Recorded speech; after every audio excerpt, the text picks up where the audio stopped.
الحمدللہ رب العالمین والصلاة والسلام علی سید الانبیاء والمرسلین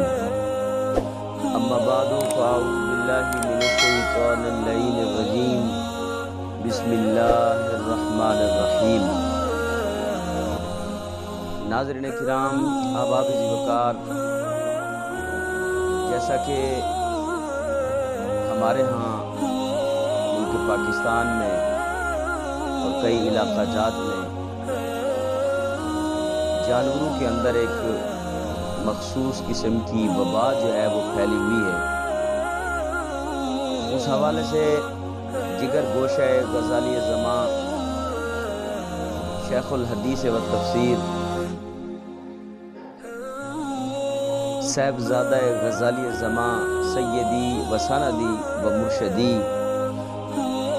قبلہ سید ارشد سعید شاہ صاحب کاظمی دامت برکاتہم القدسیہ نے ایک بہترین وظیفہ عطا فرمایا ہے، جہاں اب آپ نے جانوروں کے لیے دوائیوں کا اہتمام کر رہے ہیں، علاج معالجہ کا سلسلہ آپ نے جاری رکھا ہوا ہے، اس کے ساتھ ساتھ آپ وظیفہ بھی کریں۔ جو شیخ کریم نے عطا فرمایا ہے یہ انتہائی مجرب وظیفہ ہے۔ اللہ جل شانہ سے امید ہے کہ اللہ جل شانہ اس وظیفے کے صدقے سے بیماری جو ہے وہ جانوروں سے اللہ تعالیٰ اس کو دور فرمائے گا۔ تو اس کا طریقہ کار یہ ہے، شیخ کریم نے بتایا ہے کہ آپ نمک کے 6 ڈھیلے لے لیں، جو پتھر والا نمک ہے، آپ وہ لے لیں اور ہر ڈھیلے پر 6 ڈھیلے آپ آگے رکھ دیں گے، ہر ڈھیلے پر 21 مرتبہ سورۃ العادیات جو ہے آپ اس کی تلاوت کر کے اس پر دم کریں گے۔ ہر ڈھیلے پر 21 مرتبہ آپ دم کر دیں گے۔ اب جب 6 ڈھیلوں پر دم ہو جائے، آپ نے پھوک مار دی ہے 21 مرتبہ پڑھ کر، آپ 4 ڈھیلے ان میں سے لے لیں اور جہاں آپ اپنے جانور باندھتے ہیں ہر کونے میں ایک ڈھیلا جو ہے آپ دفن کر دیجیے۔ اور ایک بات کا خاص خیال رکھیے گا، وہ ڈھیلا اتنا دور ہو کہ وہاں پر نجاست جو ہے، غصہ جو ہے جانوروں کا وہ وہاں تک نہ پہنچ سکے، یعنی نجاست کا اثر وہاں تک نہ ہو، اتنا نیچے آپ نے دفن کر دینا۔ یعنی 4 کونوں میں آپ 4 ڈھیلے دفن کر دیں، ہر کونے میں ایک ایک ڈھیلا جو ہے آپ دفن کر دیں گے۔ جو 2 ڈھیلے باقی بچ گئے ہیں، آپ اس پر مزید جو ہے 111 مرتبہ سورۃ المؤمنون کی یہ آیت جو ہے آپ نے تلاوت کر لیں، 111 مرتبہ آپ یہ آیت پڑھ لیں۔ فَكَسَوْنَا الْعِظَامَ لَحْمًا ثُمَّ أَنشَأْنَاهُ خَلْقًا آخَرَ فَتَبَارَكَ اللَّهُ أَحْسَنُ الْخَالِقِينَ۔ آپ اس آیت کو 111 مرتبہ ان 2 ڈھیلوں پر آپ دم کر لیں، پڑھ کر آپ پھونک مار دیں دونوں ڈھیلوں پر۔ آپ پھر جب آپ یہ دم کر لیں تو پھر آپ یہ جانور کے اندر جو ہے، جانور کے آگے جو ہے آپ اس کو رکھ دیں اور اس جانور جو ہے اس کو چاٹتے رہیں۔ اللہ جل شانہ کی بارگاہ میں امید ہے شیخ کریم کا یہ بتایا ہوا وظیفہ کارآمد ہوگا اور آپ کے اور ہمارے جانوروں کے لیے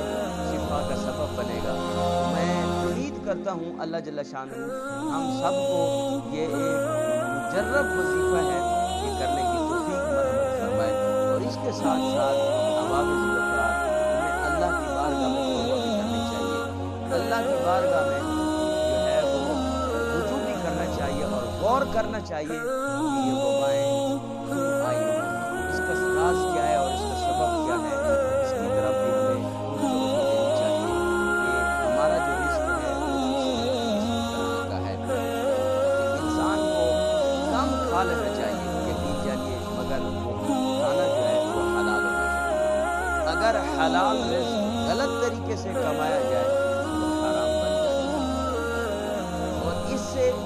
نتیجہ کیا نکلتا ہے؟ جو حرام کا رزق ہے اس سے نتیجہ کیا نکلتا ہے کہ اس سے روحانی اور جسمانی بیماریاں پیدا ہوتی ہیں، ہر قسم کی بیماریاں پیدا ہوتی ہیں۔ جیسے آج کل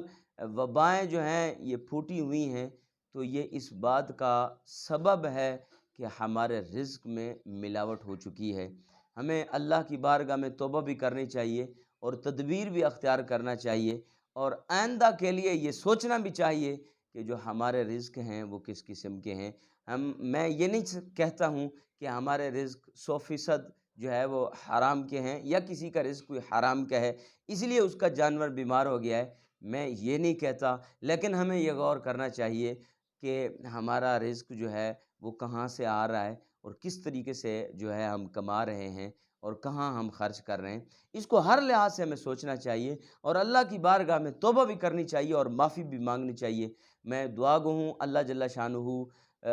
جتنے بھی جانور بیمار ہیں، اللہ سب جانوروں کو شفائے کاملہ عاجلہ عطا فرماوے۔ اللہ ہمارے ملک کو اور ہمارے وطن عزیز کو اللہ جل شانہ ہر بیماری سے محفوظ اور مامون فرمائے اور اپنی رحمت والا جو ہے وہ معاملہ فرمائے۔ آمین بجاہ النبی الامین صلی اللہ تعالی علیہ وآلہ۔